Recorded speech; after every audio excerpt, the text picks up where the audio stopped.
توقیر مصطفیٰ ہے یہ تنویر مصطفیٰ، یعنی نبی کی آل ہے پہچان مصطفیٰ۔ آخری بات کہ ذات رسالت کا احترام، آقا کے ادب کا احترام صحابہ کے پاس کہاں تک تھا؟ صحابہ کے پاس کہاں تک تھا؟ نماز تو اللہ کی ہے، اللہ ہی کے لیے نماز پڑھنا چاہیے۔ نماز میں اللہ کے علاوہ کسی غیر کا خیال آ گیا تو پھر وہ نماز نہیں ہوتی، اور غیر کے خیال میں نماز پڑھنا یہ شرک ہے۔ غیر کے خیال میں نماز پڑھنا یہ شرک ہے، اور نماز کے لیے سب سے بڑی اور سب سے اہم شرط ہے کہ قبلے کی سمت ہونا چاہیے،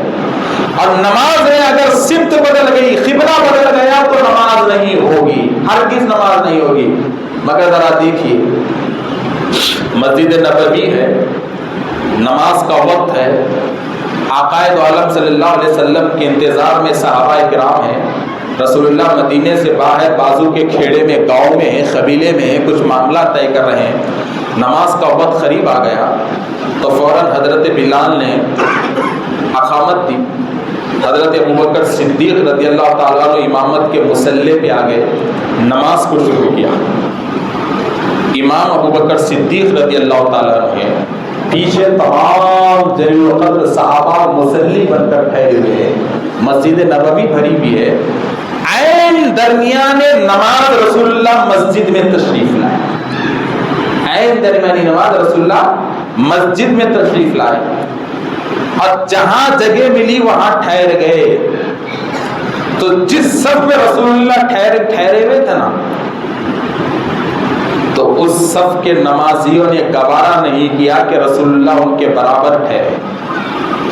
تو سامنے والی صف کو اشارہ کیا، عین نماز میں، نماز کی حالت میں سامنے والی صف کو اشارہ کیا۔ اشارہ کیسے کیا؟ ہاتھ ایسے بنا، ہاتھ یوں بنتے ہیں نا، ہاتھ مارا، ہاتھ مارا، تو جیسا ہی ہاتھ مارنے کی آواز آئی تو سامنے والی صف کے صحابہ متوجہ ہو گئے، سمجھ گئے پیچھے رسول اللہ ہے، پھر نبی آگے، پھر اس صف میں اس صف سے اشارہ اور آگے، اس صف سے اشارہ اور آگے، آخرکار رسول اللہ پہلی صف تک آ گئے،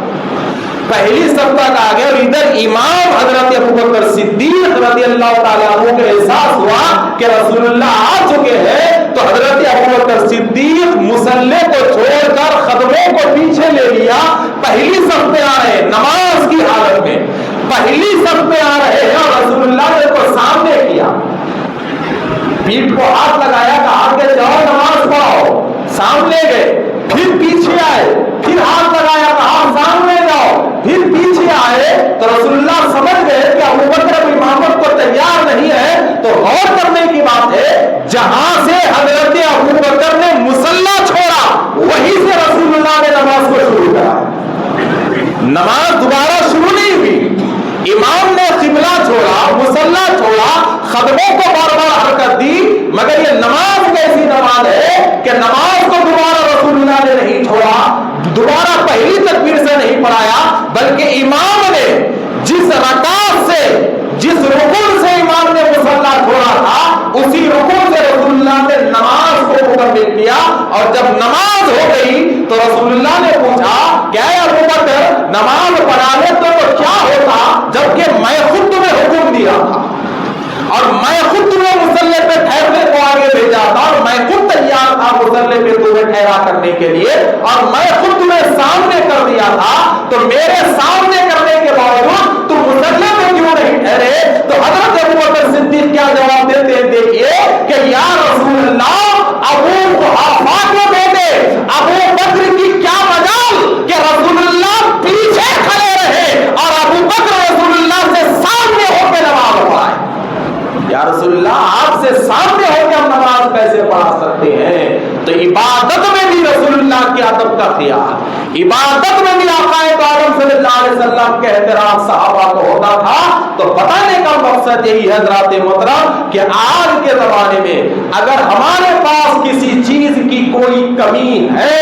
یا ہے ہی نہیں ہے تو رسول ادب ہے. اگر ہماری عزتیں واپس آنا ہے, ہمارا دبدبا واپس آنا ہے, تو سب سے پہلے ہمیں رسول اللہ کا ادب سیکھنا چاہیے, رسول اللہ کے نام کا ادب سیکھنا چاہیے. جب رسول اللہ کا ادب ہمارے دل میں آ جائے گا تو یاد رکھیے شان و شوکت ہماری بڑھ جائے گی.